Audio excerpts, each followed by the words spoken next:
Hello, everybody, and we welcome you to this week's edition of Sooner All Access. I'm Jim Powers, Assistant Commissioner of the Sooner Athletic Conference, as we continue to talk about some of our great institutions and some of the great programs that are going on within those institutions. And today we head down to Siloam Springs, Arkansas, and one of the top women's soccer teams, not only in the Sooner, but in the country. We talked to their head coach, Dr. Kathleen Paulsen. And, Kathleen, it's been a great start to the season for you guys, kind of piggybacking off the terrific run you guys had last year. Talk a little bit about the early season and just some of the incredible matchups you guys have had with your non-conference schedule. Yeah, it's been really fun. It's been a very challenging schedule. We've gotten a chance to see a lot of different teams from across country and within different conferences across the country. So that's been really fun. I think these games are they're really helpful. They're really good. You learn things through those games that you need longer down the road. And so we really feel like they've been challenging games and we've learned a lot, and we hope to keep growing and getting better and better. How cool was it for you and your kids to go over to Arkansas at Fayetteville and play that exhibition game? They're a terrific facility. I've had a chance to go down there. I mean, how cool was it to be able to do that? How were you able to pull that off? I understand you have a few connections with the Arkansas coaching staff. Yeah, it was a really neat opportunity. One that probably doesn't come along too often. And so, yeah, I used to play at Arkansas, so that's part of it. So I played at Arkansas, and then I worked as a grad assistant in academics there for 2 years, and then I worked for Colby Hale for a year on his staff his first year. So I know the staff there really well, and so the opportunity popped up, and like I said, doesn't come along every day, and so we said yes. And obviously they're phenomenal. I think they're number 4 in the nation right now. And so, obviously, yeah, we lost. We definitely lost, but it was quite an opportunity. We learned a lot, just even being in a really loud environment. That was just something that we hadn't experienced that level of like noise before. And that was just a growth opportunity as well.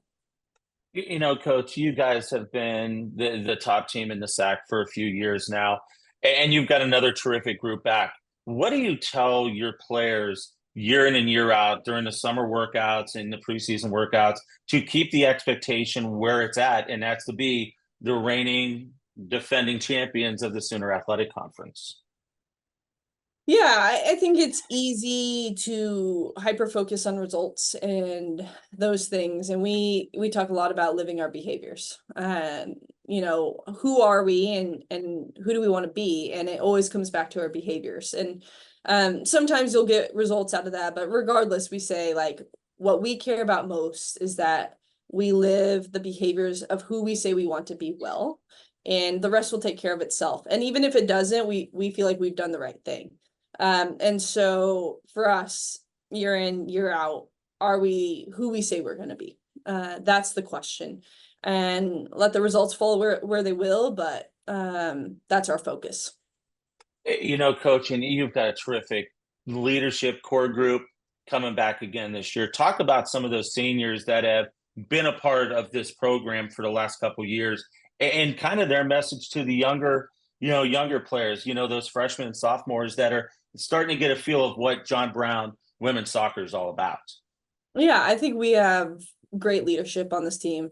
I'm really grateful for that. And so I think they model servant leadership. They are the hardest workers on our team. They are the ones crushing the fitness test every year. And that's what you hope for. You hope that your upperclassmen model what you want. And I think they've done a really good job of that.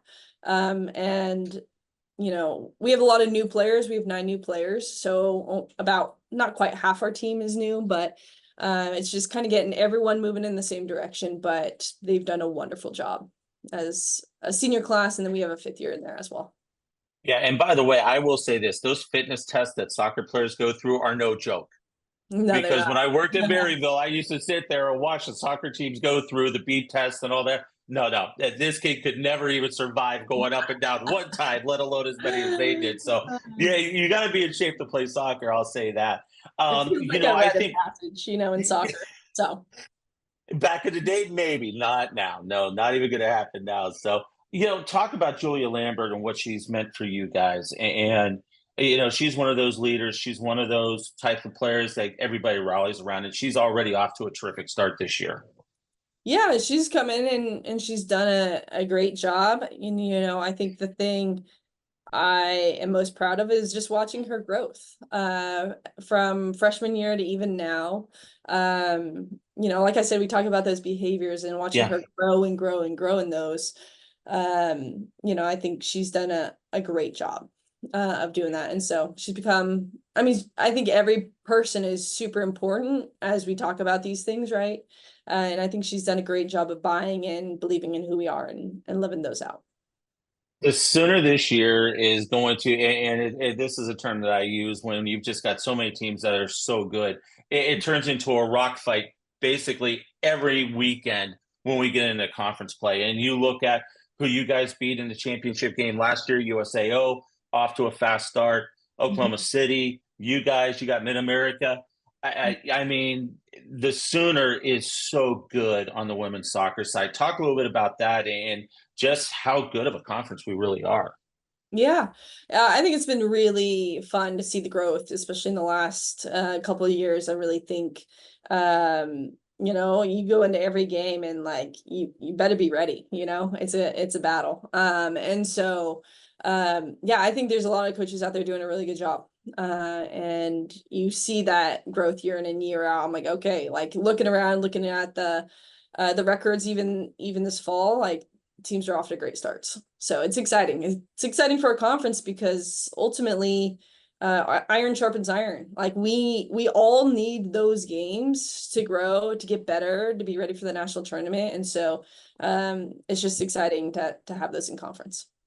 And the one thing for you, not only are you the head coach at John Brown, but you're also a vital part of the NAI women's soccer, ratings and rankings and all that kind of.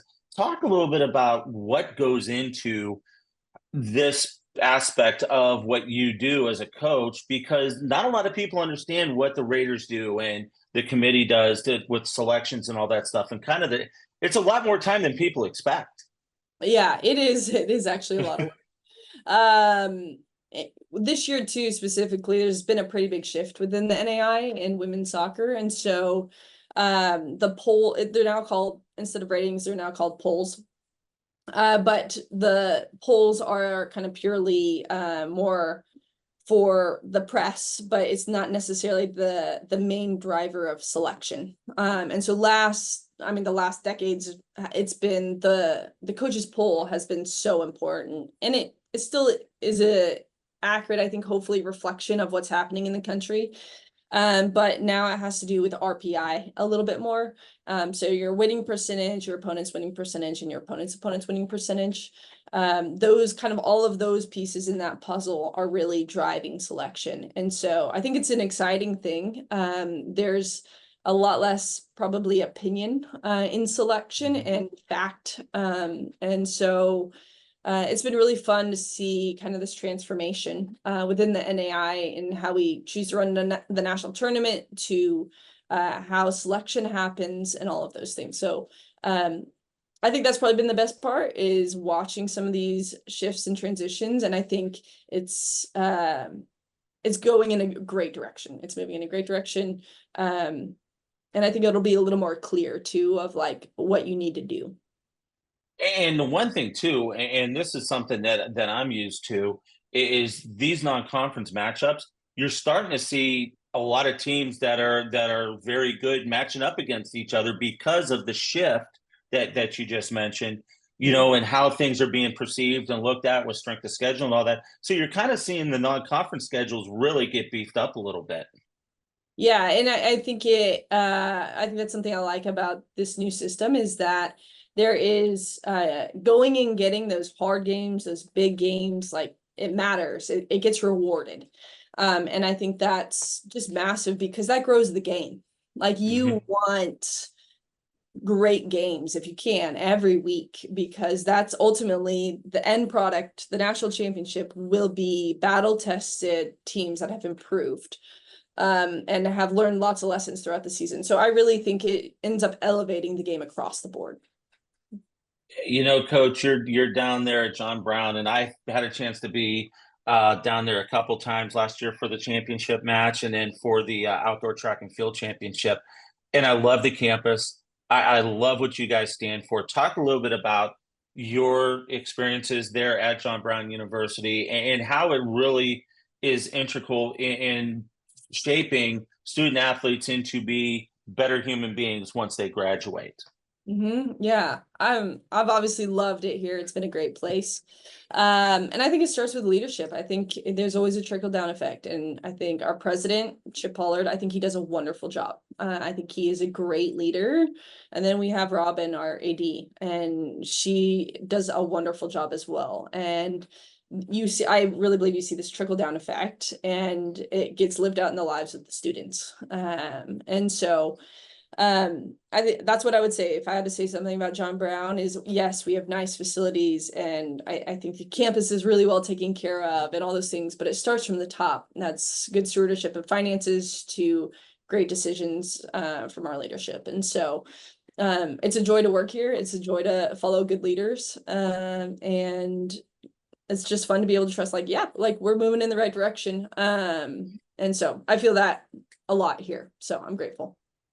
Absolutely. Well, I appreciate the time. I know it's a busy part of the season as we're getting out of non-conference and ready for conference play in a couple of weeks, but good luck to you guys the rest of the way. And I'm looking forward to getting down to see you guys once again later on this year. That sounds good. Thanks so much, Jim. I appreciate it. No problem. The head coach of John Brown's women's soccer team, Dr. Kathleen Paulsen, joins us. We want to thank her for her time. And next week, we'll be right back at it with another edition of Sooner All Access right here on the Sooner YouTube Network.